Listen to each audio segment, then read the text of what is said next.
9 young hikers, 1 snow-covered mountain, and a mystery so strange, it's still unsolved after more than 60 years. This is the Dyatlov Pass Incident, and it's not a ghost story. It's not an urban legend. It really happened. It's late January, 1959. In the Soviet city of Sverdlovsk, 9 students from the Ural Polytechnic Institute are preparing for the adventure of a lifetime. Their leader, Igor Dyatlov, is 23, smart, strong, and experienced.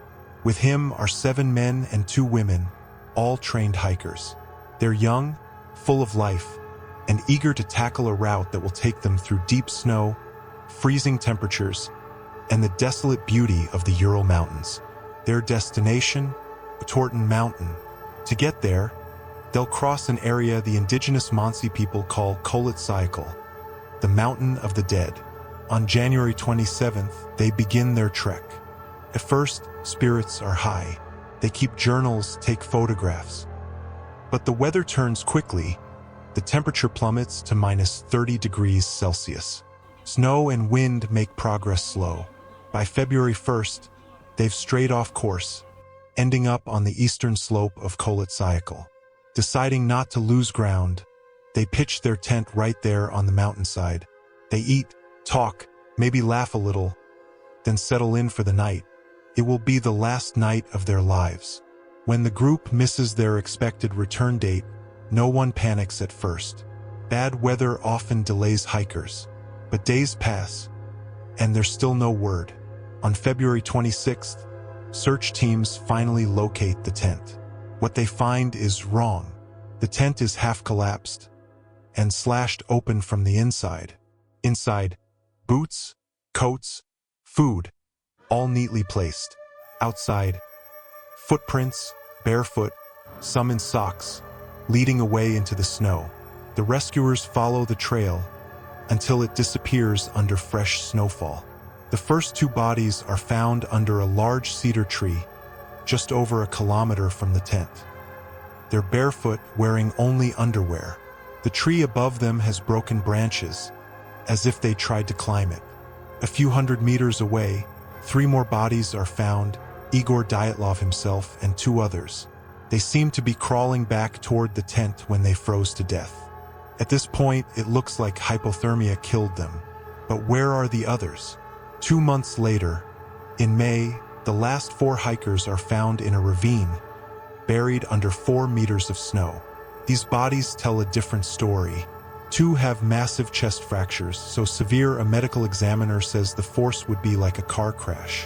1 has severe skull damage. 1 woman is missing her tongue, and yet there are no external wounds. The skin is intact. Tests show traces of radiation on some of their clothes. Let's break down what investigators find.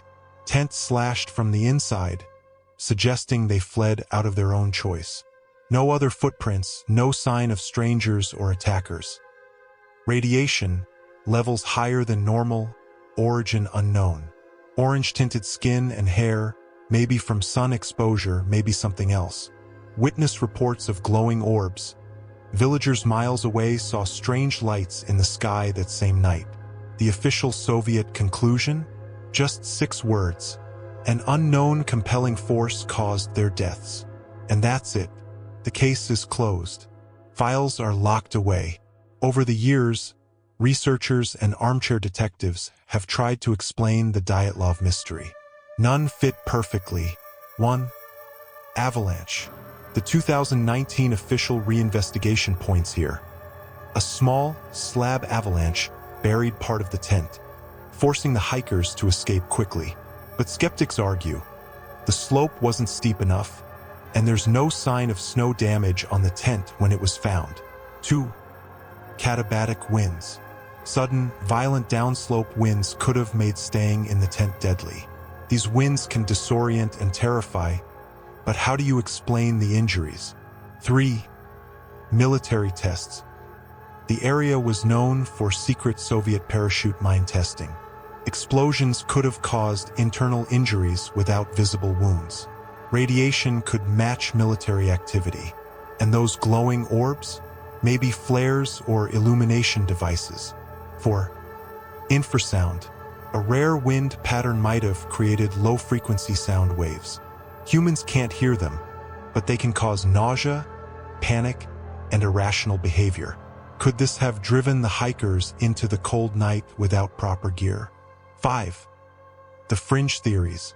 A yeti, an animal attack, even UFO contact.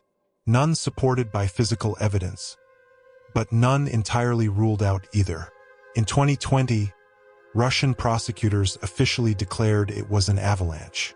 But to this day, survivors' families, independent researchers, and thousands of mystery enthusiasts disagree.